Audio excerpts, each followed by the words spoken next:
அனைவருக்குமே வணக்கம். சற்று முன் கிடைத்திருக்கக்கூடிய ஒரு மிக மிக முக்கியமான செய்தி ஒன்று வெளியாகியுள்ளது.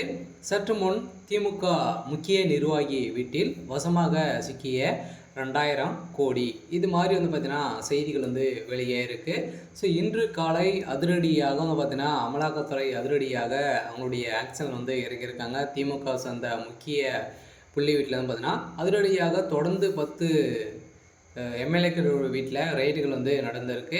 இந்த ரைடின் அடிப்படையில் திமுகவுடைய முக்கிய நிர்வாகி முக்கிய எம்எல்ஏவுடைய வீட்டில் 2000 கோடி பார்த்தீங்கன்னா பதுக்கி இருப்பதாக தகவல் வெளியே இருந்து, இந்த தகவலின் அடிப்படையில் அமலாக்கத்துறை அதிரடியாக அங்கு நடத்திய சோதனையின் அடிப்படையில் இப்போ அதிரடியாக வசமாக திமுகவை சேர்ந்த முக்கிய நிர்வாகி வசமாக சிக்கப்பட்டிருக்காரு. ஸோ இந்த பணங்கள் அனைத்துமே திமுகவுடைய தலைமையகத்திலிருந்து தான் பார்த்தீங்கன்னா வந்திருக்கு. தேர்தல் பணம் அப்படின்ற மாதிரி தான் இப்போ ஒரு பரபரப்பான தகவல் வெளியிருக்கு. இந்த தகவலின் அடிப்படையில் தான் இப்போ முதல்வர் ஸ்டாலினுடைய கதை ஒட்டுமொத்தமாக முடிய போகுது சொல்ல பார்த்தீங்கன்னா திமுகவில் ஏற்கனவே ஆட்சிக்கு வந்ததுலேருந்தே பார்த்தீங்கன்னா ஒரு மிகப்பெரிய கேள்விக்குறியாகவே திமுகவுக்கு இருக்குது. ஸோ இந்த நிலையில் ஆட்சி முடியக்கூடிய நிலையில் திமுகவுடைய ஆட்சி நிலைக்குமா அப்படின்றத ஒரு மிகப்பெரிய ஒரு கேள்விக்குறியாகவே ஸோ இருக்குது. ஸோ இதை பற்றி இந்த வீடியோவில் நம்ம முழுமையாக பார்க்கலாம். ஸோ அதுக்கு முன்னாடி நம்ம சேனலுக்கு இப்போ தான் நீங்கள் முதல் முறையாக வந்திருக்கீங்க அப்படின்னா மறக்காமல் நம்மளுடைய சேனலை சப்ஸ்கிரைப் பண்ணி சப்போர்ட் பண்ணுங்கள். ஸோ வாங்க வீடியோக்குள்ளே போகலாம். ஸோ பார்த்தீங்கன்னா திமுகவில் இப்போ பார்த்தீங்கன்னா அதிரடியாக வருகின்ற 2026 சட்டமன்ற தேர்தல் வரப்போகுது இல்லையா?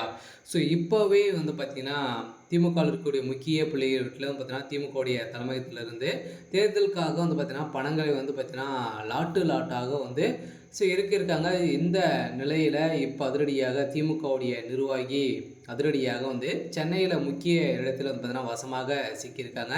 சென்னையில் இருக்கக்கூடிய வீட்டில் வசமாக 2000 கோடி சிக்கக்கூடிய நிலை ஸோ இருக்குது. ஸோ இந்த தான் இந்த பணம் தேர்தல் பணம் அப்படின்ற மாதிரி கொடுத்த வாக்குமூலத்தின் அடிப்படையில் இப்போ திமுக பார்த்திங்கன்னா அதிரடியாக பெரும் அதிர்ச்சியில் ஸோ இருக்காங்க. இப்போ அமலாக்கத்துறை இந்த பணம் எங்கேருந்து ஸோ இருக்குது அப்படின்ற மாதிரி சோதனை ஈடுபட்டிருக்காங்க. இந்த சோதனையின் அடிப்படையில் ஏற்கனவே முதல்வர் ஸ்டாலின் மீது நிறைய குற்றச்சாட்டுகள் ஸோ இருக்குது.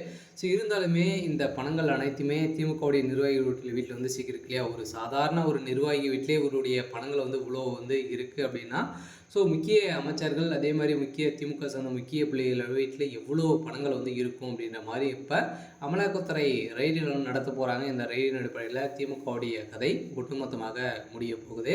சரி, ஓகே. ஸோ இன்னைக்கான அப்டேட் பார்த்தீங்கன்னா இதுதான். ஸோ மறக்காமல் நம்மளுடைய சேனலை சப்ஸ்கிரைப் பண்ணி சப்போர்ட் பண்ணுங்கள். தேங்க்யூ.